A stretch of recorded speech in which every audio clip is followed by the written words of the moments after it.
Bon Marie, on a une série sur les animaux, hein. Oui. Et là, je sais pas si c'est facile, difficile, un challenge ou pas. On va faire un zèbre. Ouais, c'est cool ça. C'est Génial. assez, bon, je pense que c'est assez difficile parce que les rayures du zèbre viennent contrarier les volumes. Ouais. Et c'est assez compliqué à dessiner, en fait. Il ne faut pas s'y perdre, en fait. D'accord. Voilà. Alors, Donc enfin, non seulement... le sujet est magnifique, quoi. Non Ça en oui, donne envie. alors C'est graphique. c'est un sujet qui est très graphique. C'est un animal graphique, le C'est zèbre. intéressant Ouais, à faire, ce noir et blanc qui vient trancher. Mais il faut arriver à ne pas se perdre en dehors justement toutes ces rayures. Pronostic? Non, pas de pronostic. Allez, on y va. Bon, on va tenter. Ouais, on y va. Donc je vais travailler ce dessin sur un papier mi-teinte. Je vais l'utiliser du côté le plus lisse. Il y a un côté qui est légèrement plus lisse que l'autre. Avec un crayon pierre noire et 2 crayons blancs. J'en ai un, celui-ci c'est un pastel en fait, un crayon pastel qui est un peu plus tendre et qui marque un peu plus que l'autre. Et puis bien sûr ma gomme mie-de-pain indispensable.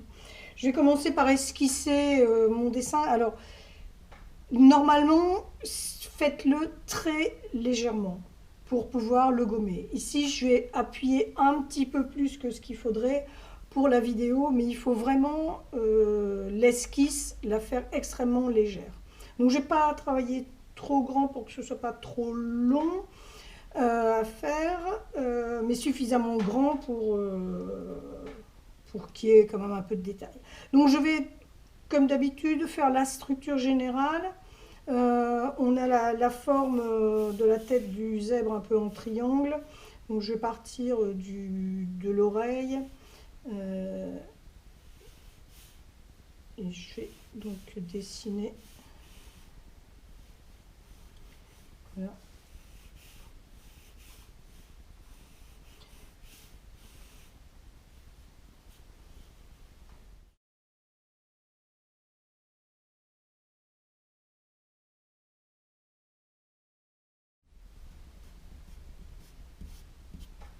Alors ce crayon a quand même l'avantage de se gommer assez facilement.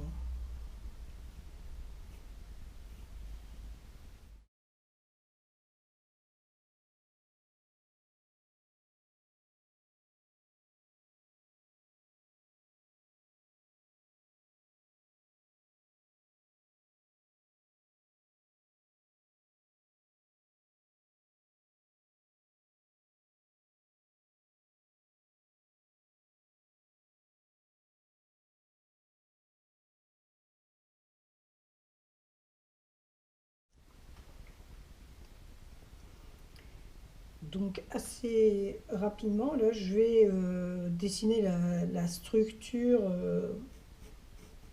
des motifs en fait, qui vont m'aider à comprendre à la fois les volumes. Et en fait, c'est ce qui est intéressant dans ce dessin. Donc, c'est ce qui est aussi difficile, parce qu'en fait, cette structure gêne un peu à la lecture des volumes du zèbre, si je me fais bien comprendre.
Donc voilà, j'ai terminé de faire la structure. Alors, j'ai pas beaucoup donné d'explications pendant que je dessinais parce que c'est assez complexe et c'était difficile de parler en dessinant. D'accord.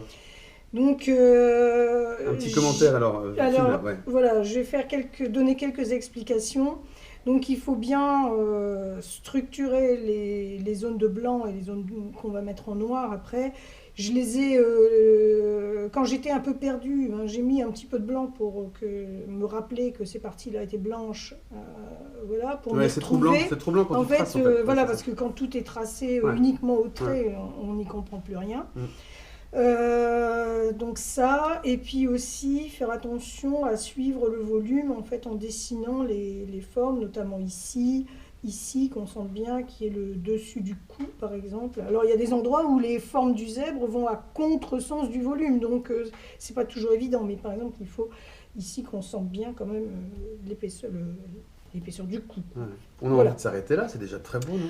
Bon, on va pas s'arrêter là, Non, on non, va non, je quand sais, je même sais. continuer, Ok. renforcer tout ça. Donc maintenant, je vais jouer aussi bien avec du noir et du blanc. Je vais continuer avec ce crayon-là.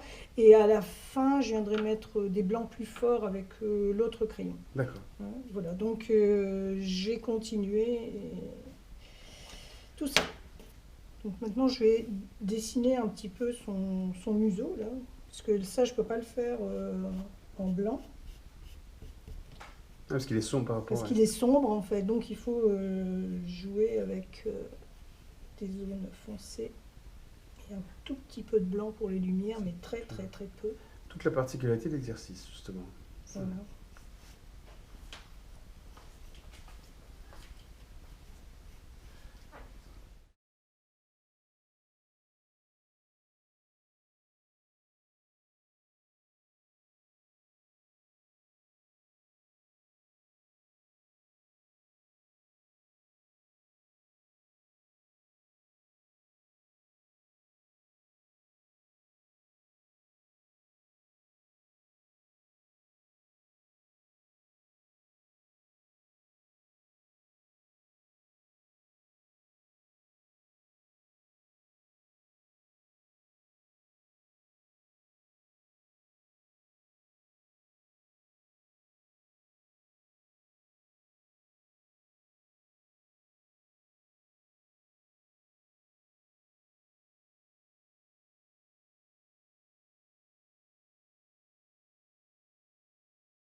Bon, là, je vais faire une petite pause pour tailler mon crayon parce que on travaille dans quelque chose d'assez précis et donc il vaut mieux avoir des bons outils. Ok. Bon, donc je reprends, je vais en même temps donner quelques petites indications. Donc, vous avez vu, je passe du noir au blanc, mais je fais quand même attention de ne pas trop appuyer sur mon noir aux endroits où je ne veux pas être trop foncé. Donc, je joue avec des noirs plus ou moins foncés, en fait. Hein. Et pour le blanc, c'est pareil, à certains endroits où je veux avoir des gris, où je n'ai pas trop appuyé sur mon crayon blanc.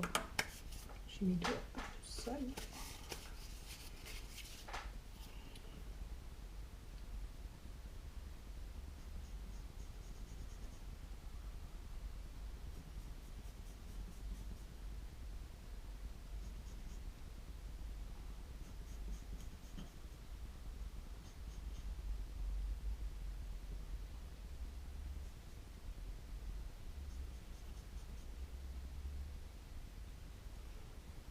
Alors par exemple ici, j'ai une ombre. Donc j'appuie un peu moins sur mon crayon blanc. Voilà, c'est pas très... La différence n'est pas frappante, mais quand même. Par contre, voilà, ici, je suis un peu plus dans la lumière. Je vais appuyer un peu plus.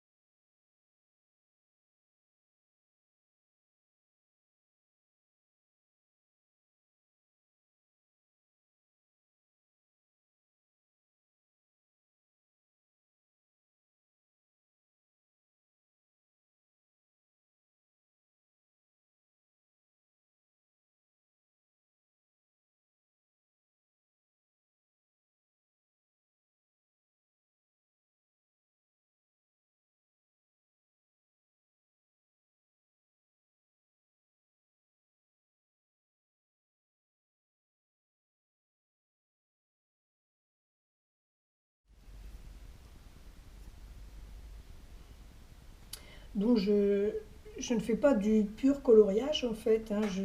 À chaque fois, je me reporte à mon modèle. Hein, c'est pas parce que j'ai fait les traits, mais je garde toujours à l'œil mon modèle. Et donc je joue sur les valeurs, hein, en appuyant plus ou moins. Après, à la fin, quand tout sera rempli, on accentuera ces contrastes, on remettra de la lumière là où il faut et des ombres là où il faut, en appuyant plus ou moins ou en changeant de crayon. Donc je vais continuer. Je ne sais pas si je vais aller jusqu'au bout ici, mais au moins finir la tête. Et, et puis après, on équilibrera les lumières.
Voilà.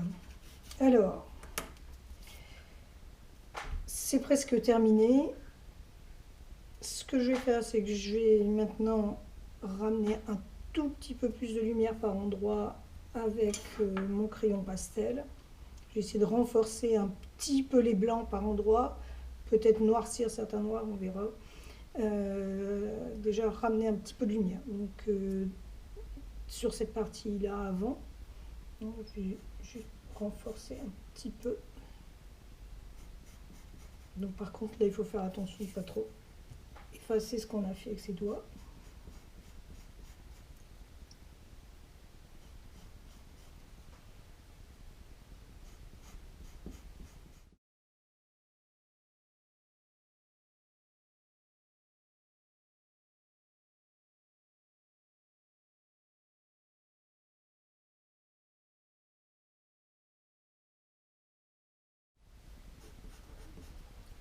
En fait, le fait de remettre un peu de blanc, ça fait tourner le volume et on n'est pas juste plaqué noir et blanc. En fait, les endroits où j'ai moins appuyé passent dans l'ombre. Donc pour le blanc, il faut appuyer dans les lumières. Pour le noir, c'est l'inverse.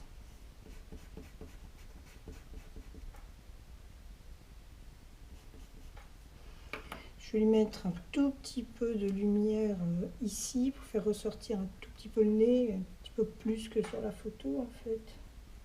Très très peu, alors là il faut y aller extrêmement légèrement.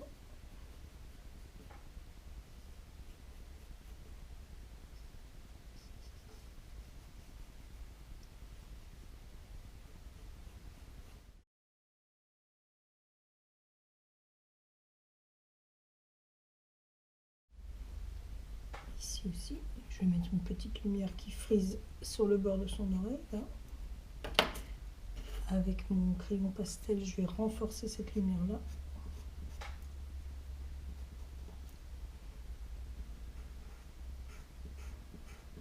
Et le bout de l'oreille.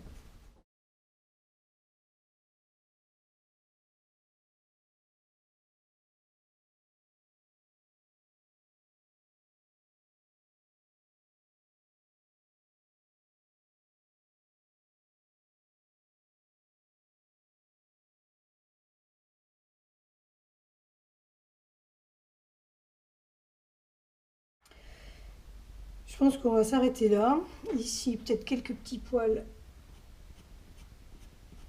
sur l'oreille.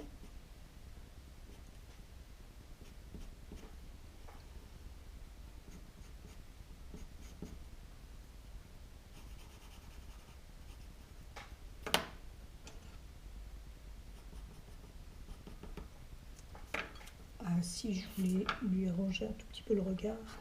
En fait, ici, on a des cils un peu baissés. C'est un petit risque que je prends, hein. Je ne sais pas trop ce que ça va donner. Et voilà.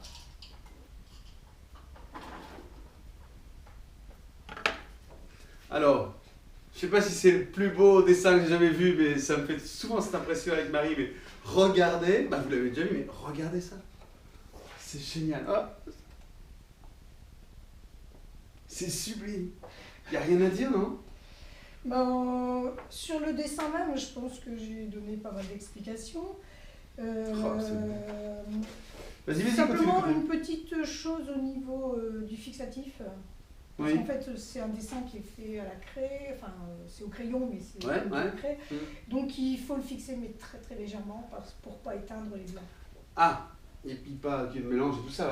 En fait, le fixatif éteint les blancs. Il estompe, oui, d'accord. Voilà, les blancs. Donc si on veut garder cette fraîcheur, ouais, vous avez vu la finir. L'idéal c'est de le mettre sous verre.